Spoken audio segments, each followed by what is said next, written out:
Hola, ¿qué tal? Soy Antón Castromil en un nuevo vídeo para el blog de la plataforma de contenidos politicaymédios.net. Hoy vamos a hacer una entrada un tanto especial. Estamos en Praga, la capital de la República Checa, y vamos a hacer un pequeño reportaje sobre esta ciudad, que es una ciudad increíble, preciosa, y el componente histórico que tiene es también increíble, ¿no? Y hablaremos de uno de los episodios más oscuros de la historia de la República Checa, como es la ocupación nazi, y de una de las figuras más inquietantes de la Segunda Guerra Mundial, como es el carnicero de Praga. Comenzamos.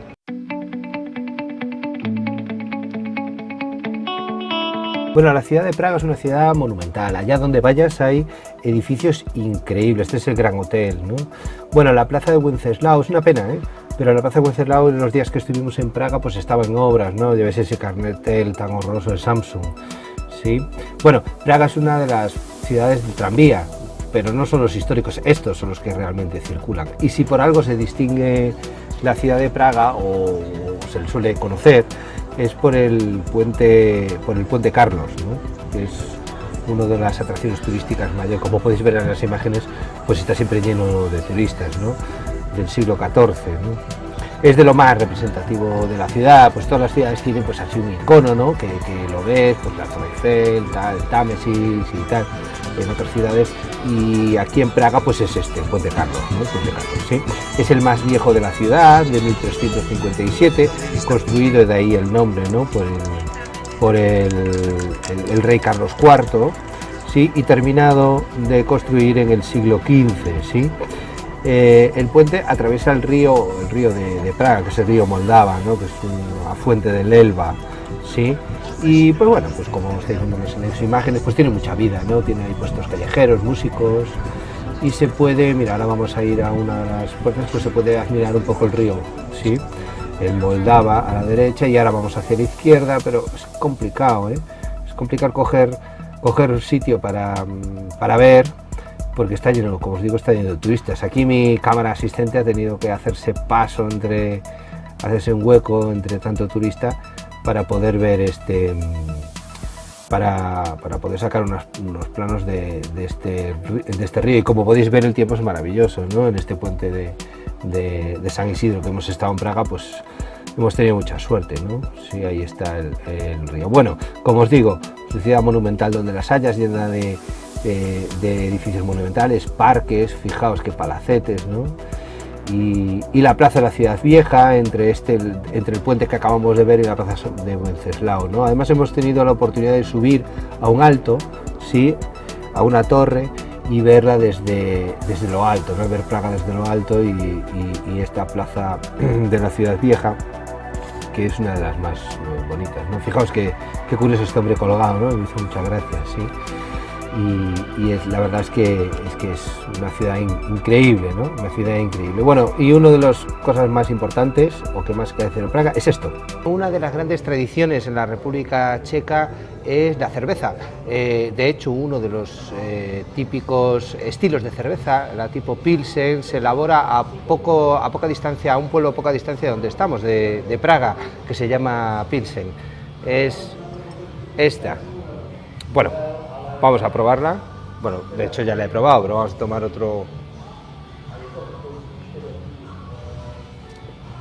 Es una cerveza deliciosa, es un tipo de lager que se elaboraba, pues se empezó a elaborar en la parte de Baviera y en la parte de la República Checa, y es un tipo de cerveza, pues como veis, ¿no? Pues así muy parecida a la que estamos acostumbrados en España, quizá que tenga un poquito más de cuerpo, ¿no? La típica cerveza rubia, ¿no? Y en su momento supuso, el siglo XIX, creo recordar, en su momento supuso pues una revolución en la manera de hacer cerveza. Antiguamente se hacían siempre tipo ale, y para acompañar una buena cerveza, como lo que acabamos de tomar, unas salchichas, ¿no? Y Praga es un lugar en el que siempre te ponen otra cerveza, excepto que pongas un posavasos encima. Bueno, una vez comidos y bebidos, vamos a afrontar un tema bastante complicado de la historia de la República Checa, como es la ocupación nazi, y concretamente el caso del carnicero de Praga, que es una historia que se las trae. Vamos a verla.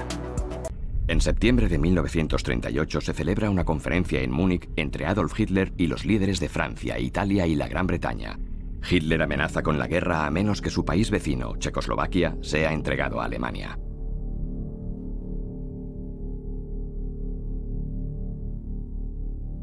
Enfrentada a Alemania sin aliados, Checoslovaquia se ve obligada a renunciar a las armas y Alemania ocupa el país sin un solo disparo.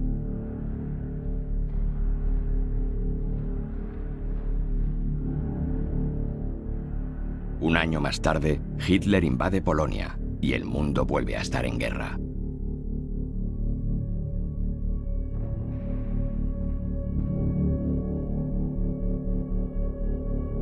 Las fábricas de Checoslovaquia son consideradas de enorme importancia para la máquina de guerra alemana, pero la producción se ve amenazada por la resistencia al dominio alemán.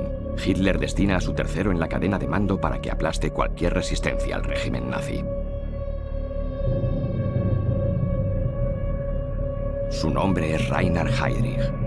Sus brutales métodos le hacen acreedor de otro nombre, el Carnicero de Praga.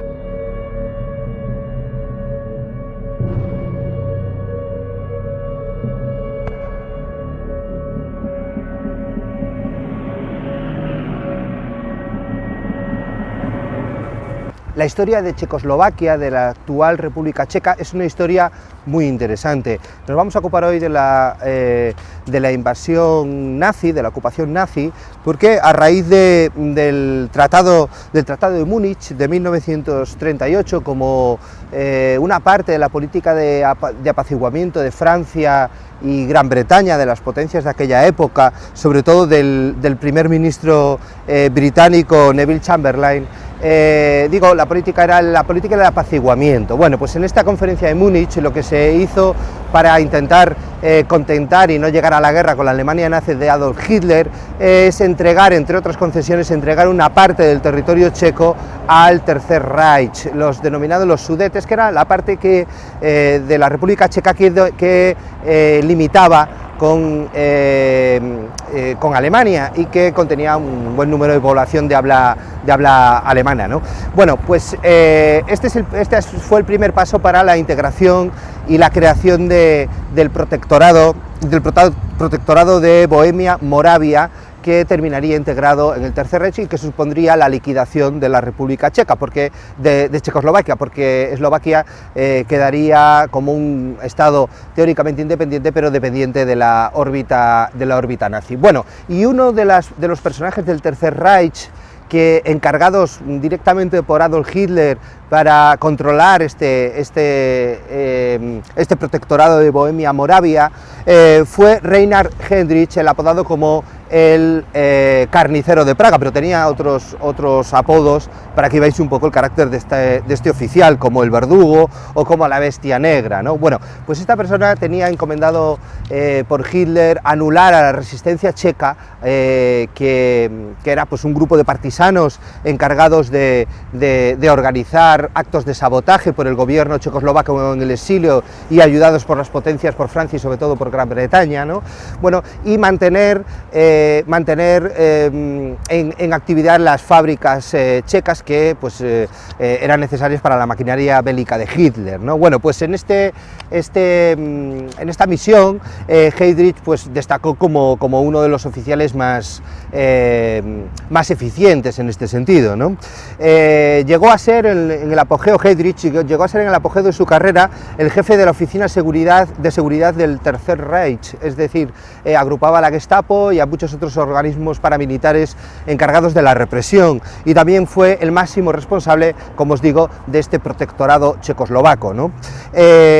Y se le considera, algunos historiadores se le consideran que desde este palacio que está detrás mía, desde el Palacio Petschek, que es un palacio construido en principio, un palacio aquí en Praga, construido a principios de los años 30 por un banquero, pues digo, desde este palacio, cuando la República Checa fue ocupada por los nazis, aquí instaló su cuartel general, el cuartel general de la Gestapo, ¿no? Y desde aquí organizó toda esta represión de la que os hablo, ¿no?